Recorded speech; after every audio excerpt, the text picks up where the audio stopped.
नमः ॐ वसुदेवात्मजाय नमः ॐ पुण्याय नमः ॐ लीलामानुषविग्रहाय नमः श्रीवत्सकौस्तुभधराय नमः ॐ यशोदावत्सलाय नमः ॐ हरजे नमः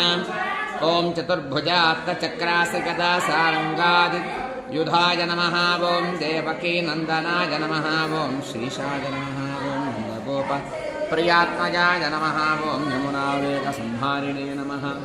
ॐ बलभद्रप्रियानुजाय नमः ॐ पूतनाजीवितहराय नमः ॐ शकटासुरभञ्जनाय नमः ॐ नन्दव्रजजनानन्दिने नमः ॐ सच्चिदानन्दविग्रहाय नमः ॐ नवनीतविलिप्ताङ्गाय नमः ॐ नवनीतनुताय नमः ॐ अनखाय नमः ॐ नवनीतनवाहाराय नमः ॐ मुचुकुन्दप्रसादकाय नमः ॐ षोडशस्त्रीसहस्रेशाय नमः ॐ त्रिभङ्गिने नमः ॐ मथुराकृतये